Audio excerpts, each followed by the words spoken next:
Salmo 119. Eu vou começar aqui do verso primeiro, só para que a gente possa perceber uma coisa aqui que é interessante. Salmo 119, 1 fala assim, ó. Bem-aventurados os que trilham caminhos retos e andam na lei do Senhor. Bem-aventurados os que guardam seus testemunhos e o buscam de todo o coração. E não praticam iniquidade, mas andam em seus caminhos. Tu ordenaste os teus mandamentos, para que diligentemente os observássemos. Tomara que os meus caminhos sejam dirigidos de maneira a poder eu observar os teus estatutos.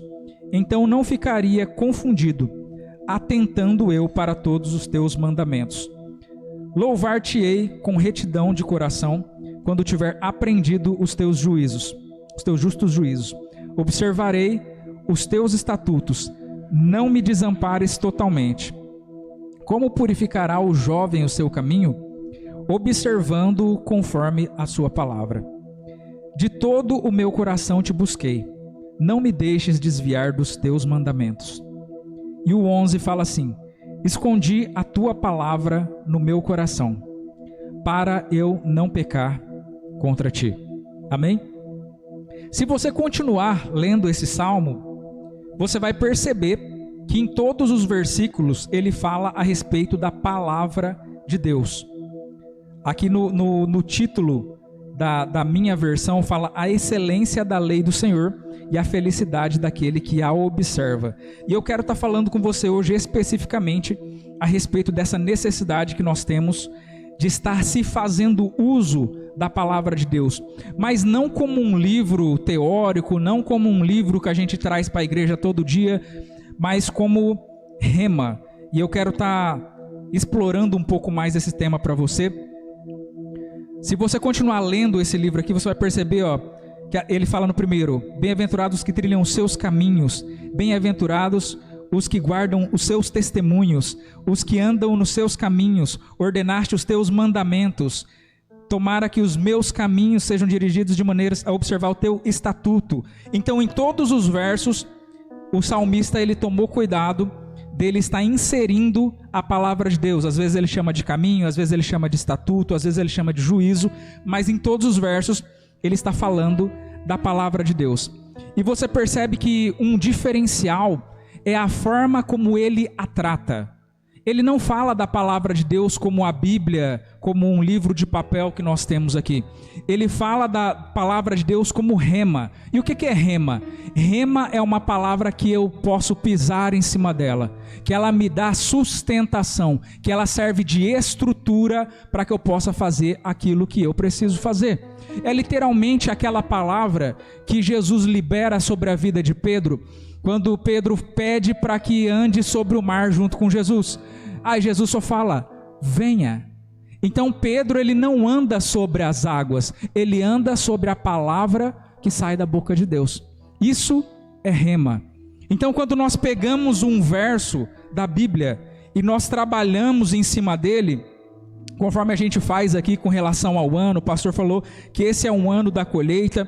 Então, quando nós pegamos um verso da Bíblia e fazemos dele a nossa palavra rema, é sobre esse verso que nós vamos andar durante uma determinada estação da nossa vida. E você percebe que a palavra que o salmista fala aqui tem o peso de evangelho que vai ser falado lá no Novo Testamento. Você percebe que nesse verso aqui, 11, que é o nosso texto-chave de hoje, ele responde a questão do verso 10, do verso 9, né, onde ele fala como o jovem purificará o seu caminho. E ele fala assim: a sua palavra eu escondi, guardada no meu coração, para eu não pecar contra ti.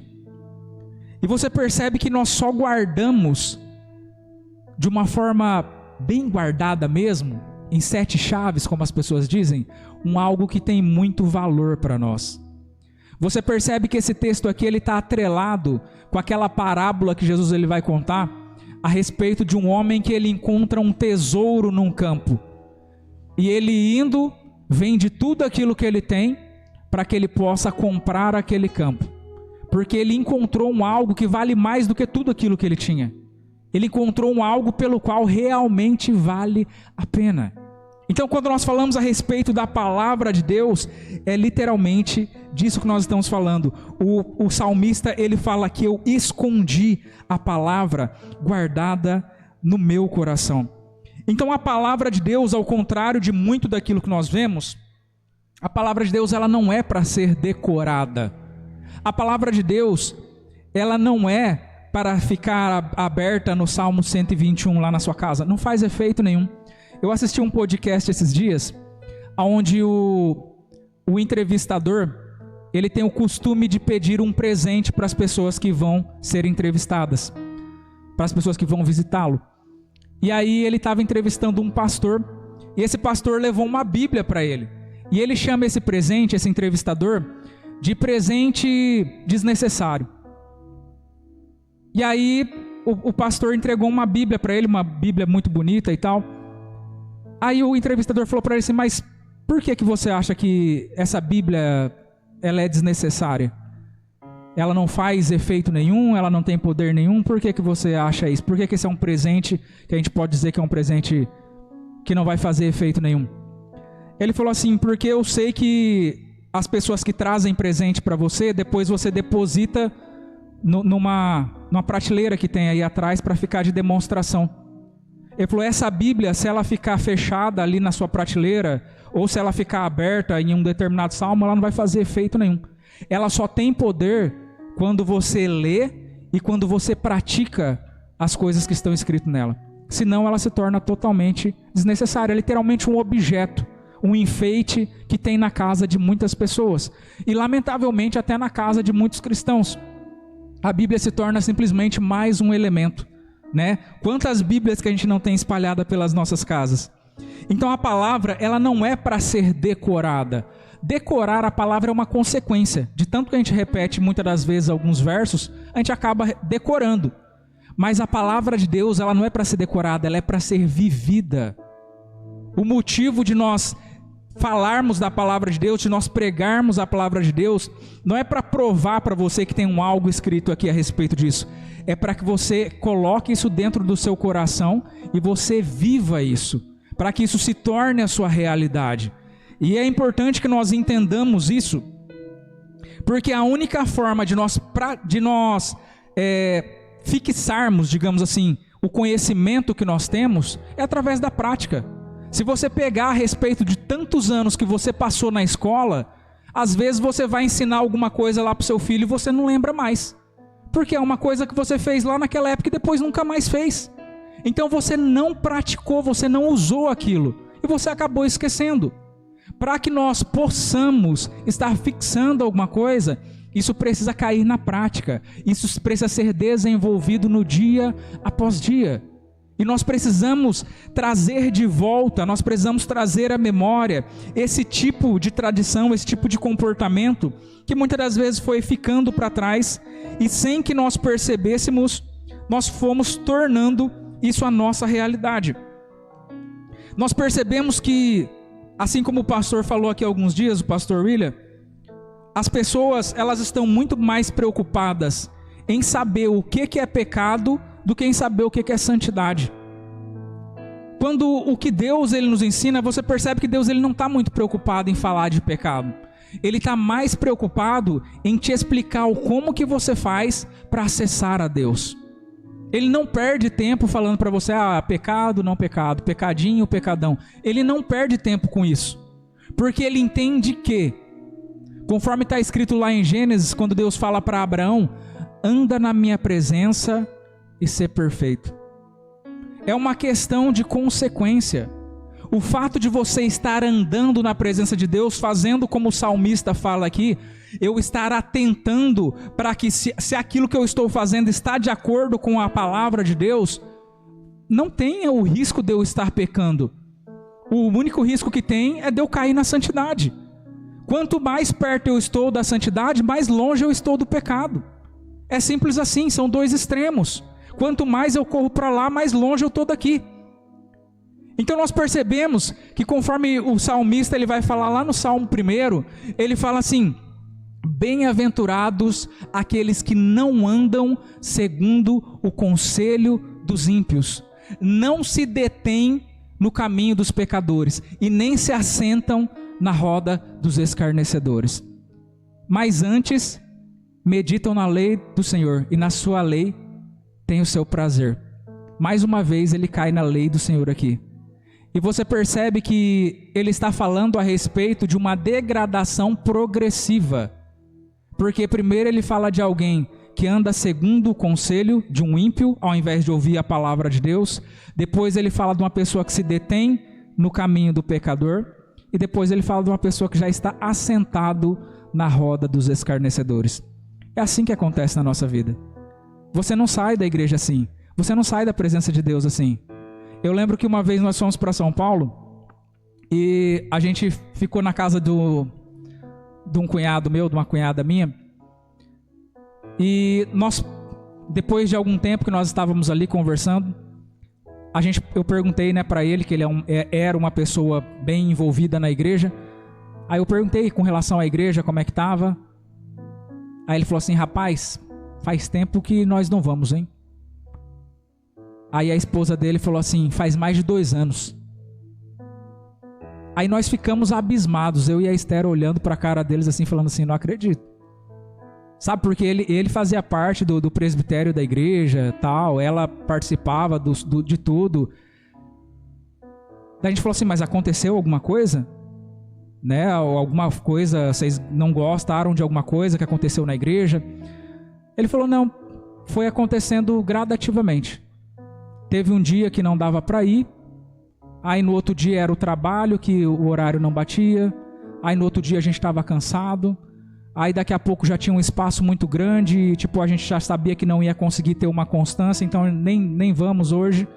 E quando a gente viu, o tempo foi passando e já faz mais de 2 anos que a gente não vai. É aquela história que a gente sempre fala na igreja, da pessoa que ela senta no banco da frente, daqui a pouco ela está no meio, daqui a pouco ela está na última cadeira, daqui a pouco ela está na rua. É uma questão gradativa. Eu percebo isso acontecendo na vida das pessoas o tempo todo. O tempo todo.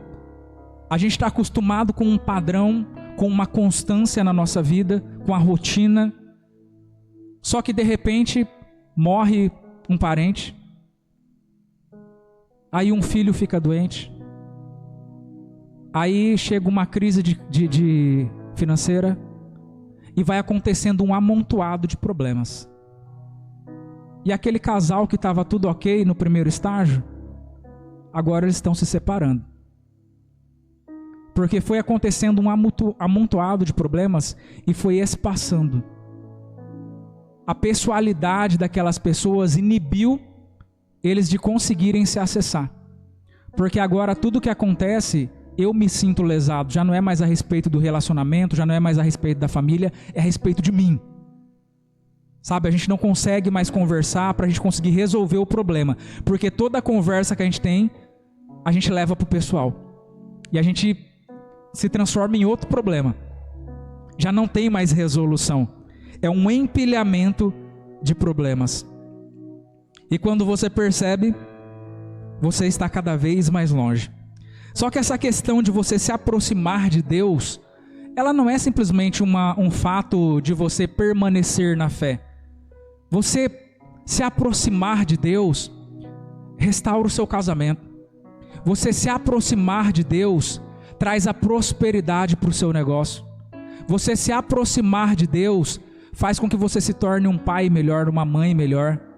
Você se aproximar de Deus faz com que o seu relacionamento com seus pais melhore. Quanto mais você se aproxima de Deus, mais a sua vida começa a se desenrolar. E quanto mais você vai para o lado do pecado, mais as coisas começam a piorar. É assim que as coisas funcionam. E não tem muito para onde a gente correr. Deus ele nos dá uma escapatória, Ele nos dá uma possibilidade. Só que a escolha, ela ainda continua sendo nossa. E muitas das vezes, isso tudo tem ocorrido porque nós estamos fazendo exatamente o oposto daquilo que o salmista está nos informando aqui.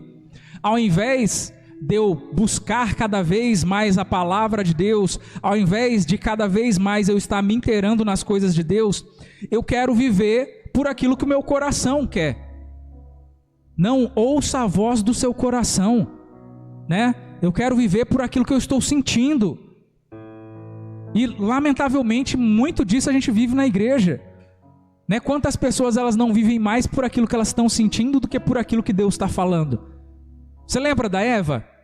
A Eva, ela acaba de falar para a serpente assim: não, Deus falou que a gente não pode nem tocar nessa árvore. Só que aí num verso posterior, aí já fala assim: e viu Eva que aquele fruto era vistoso, né? E bonito de se ver, era chamativo. Ela já descartou aquilo que Deus tinha falado. Ela está indo agora por aquilo que ela está sentindo. E lamentavelmente, nós não vivemos por aquilo que nós sabemos. Nós vivemos por emoção. Se nós fôssemos viver por aquilo que nós sabemos, ninguém fumava, ninguém se drogava, ninguém se prostituía, não existia viciados, ninguém era obeso. Já imaginou? Se nós fôssemos viver por aquilo que nós sabemos, muitas das coisas erradas que estão acontecendo e das situações catastróficas que nós mesmos estamos trazendo para as nossas vidas, não existiriam.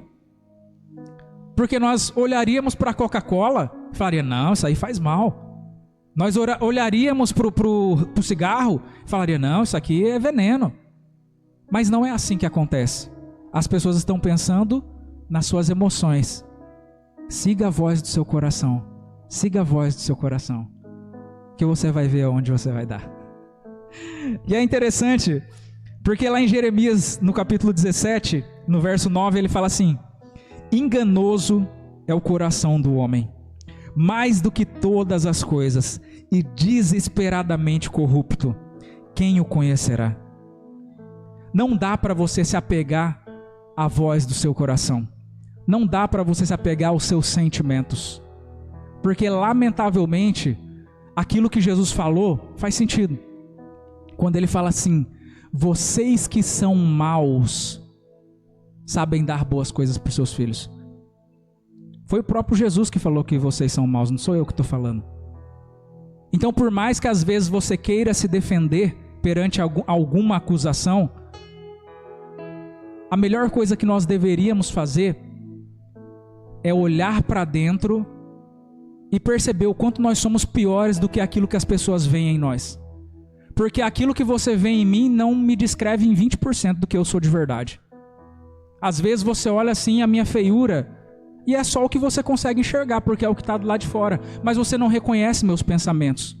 Você não sabe das coisas que eu já fiz no secreto, quando ninguém estava vendo. Então essa questão que nós falamos que as pessoas ou são boas ou são más, não existe. Todas as pessoas fazem coisas boas e fazem coisas más. É por isso que quando você olha para mim e você fala assim: mas você não é tão santo assim que nem você prega. Eu tenho toda a propriedade do mundo para dizer para você que eu sou muito pior do que aquilo que você imagina. O que você consegue ver de mim aqui não é 20% daquilo que eu sou. O que me sustenta e o que me faz estar nesse lugar que eu ocupo hoje é o fato de que eu sou justificado por Ele. Todos nós que estamos aqui, não é porque nós somos bonzinhos o bastante e nós temos uma religião. É porque em determinado momento, Deus achou por bem se revelar a nós. Porque se não fosse assim, nem nós não estaríamos aqui. Então nós precisamos entender que o nosso coração humano, o nosso coração da queda ali do adâmica, ele é um coração corrupto por natureza. Basta ver uma oportunidade que vai acontecer.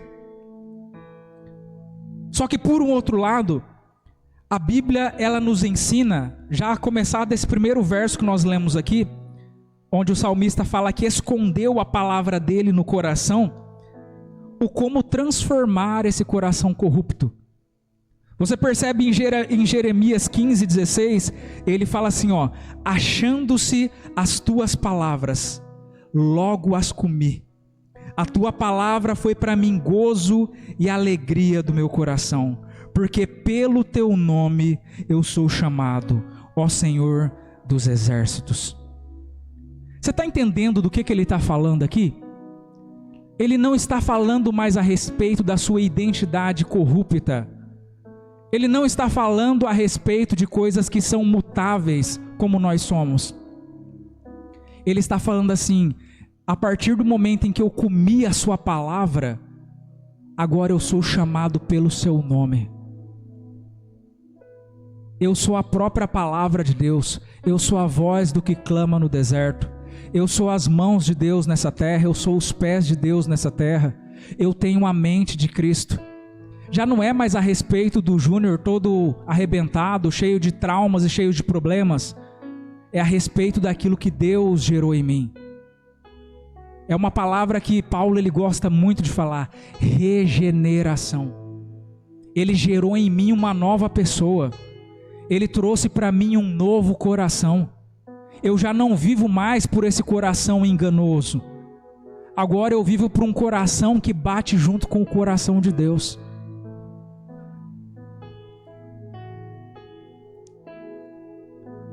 Jeremias 15:16, ele fala a respeito de nós comermos a palavra de Deus até nós nos tornarmos um com Ele. É disso que nós estamos falando aqui. Não é mais a respeito daquilo que eu quero ou deixo de querer. Por quê, Júnior? Porque agora já não vivo mais eu. Agora é Cristo que vive em mim. Sabe, uma das coisas mais complicadas da gente conseguir entender no Evangelho é da gente entender que se perder não é uma perda. Jesus ele fala assim: aquele que perder a sua vida, achá-la, mas aquele que achar a sua vida, perdê-la. E para nós isso põe muito medo, porque eu não quero me perder, eu quero me achar. Só que quando nós nos perdemos para que nós encontremos a vida de Cristo, aí você percebe que a vida que Ele me propõe é muito melhor do que qualquer vida que eu poderia viver. Eu gosto muito dessa questão de devocional, só que eu não acredito que isso é um fim. Eu acredito que isso é um meio. Existe uma frase que diz que a santidade não é o caminho para Cristo, mas Cristo é o caminho para a santidade. E eu não tenho coragem de dizer o que Paulo diz, quando ele fala assim: sede meus imitadores. Porque eu acho que poucas pessoas conseguiriam se desenvolver da mesma forma que eu me desenvolvo, não porque eu seja melhor do que ninguém, mas porque eu percebo que existem níveis aonde poucas pessoas têm coragem de chegar. Não é nem que elas conseguem, é que elas têm coragem de chegar. Quando eu falo a respeito de devocional, eu falo a respeito de você separar um tempo do seu dia para que você possa comer a palavra de Deus. Para que você possa comer a palavra de Deus. Colocar um hino para tocar, ouvir uma pregação, se talvez eu não tenha muito entendimento, pegar o texto que está sendo falado ali na pregação e eu mesmo fazer a minha própria leitura. Um devocional, uma coisa simples. Só que o que eu acredito que Deus ele quer de nós é mais do que um devocional. É por isso que eu falo que o devocional ele não é o fim, ele é o meio. O que Deus ele requer de nós é que quer comais, quer bebais, façais tudo para a glória de Deus. É que tudo o que eu faço seja uma forma de eu estar glorificando a Deus. É que todo o meu dia seja um culto. É que quando eu estiver com a minha família, seja uma celebração a Deus. É que quando eu estiver com a minha esposa, seja uma celebração a Deus. É que quando eu estiver no meu trabalho, seja uma celebração a Deus.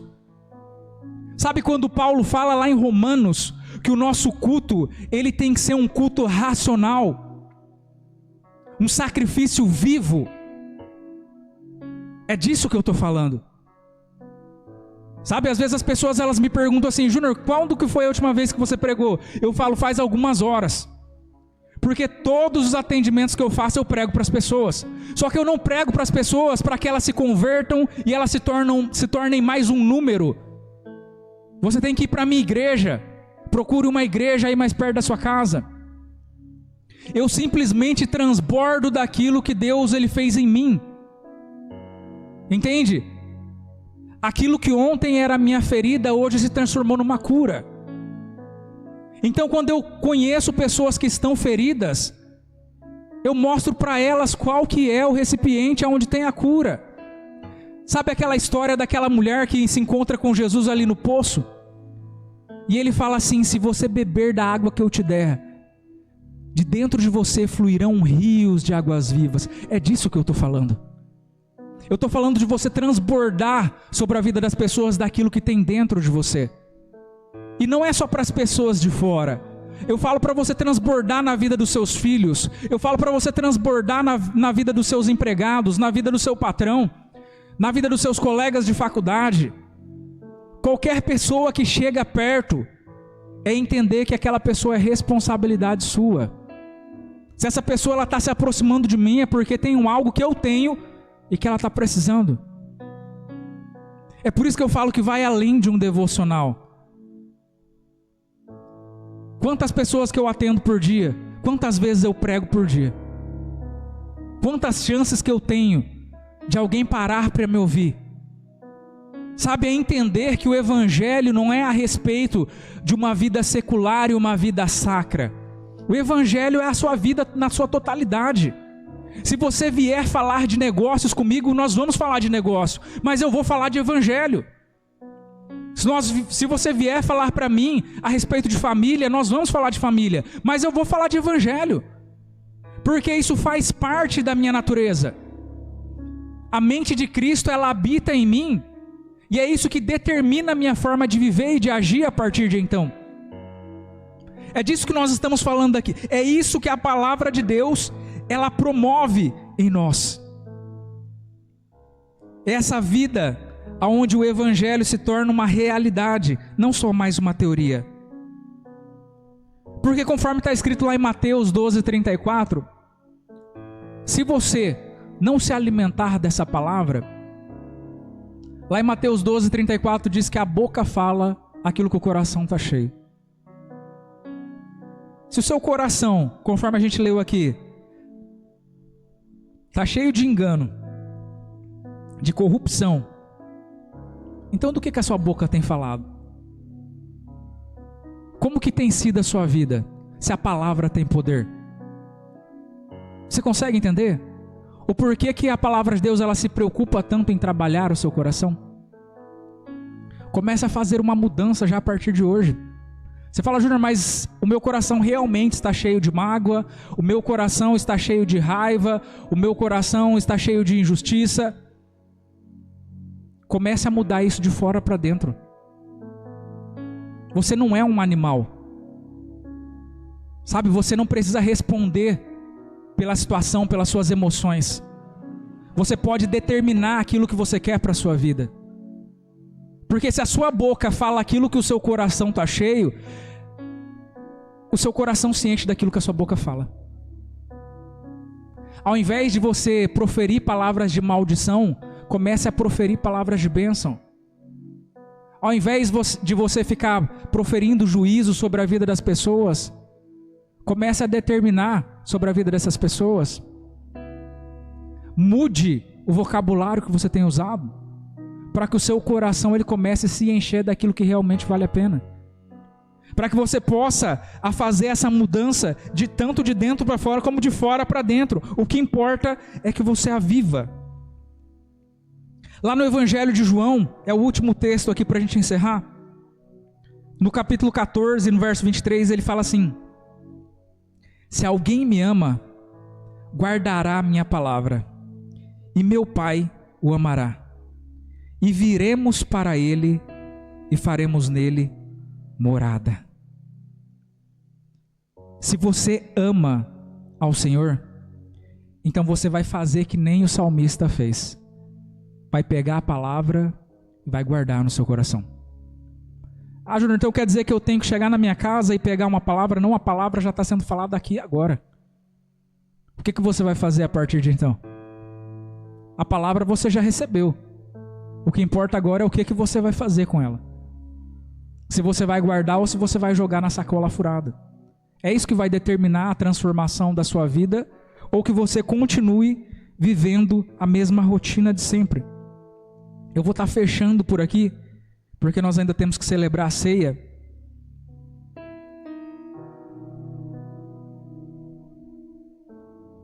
Eu gostaria de estar chamando aqui o irmão Eusébio e a sua esposa, que vão estar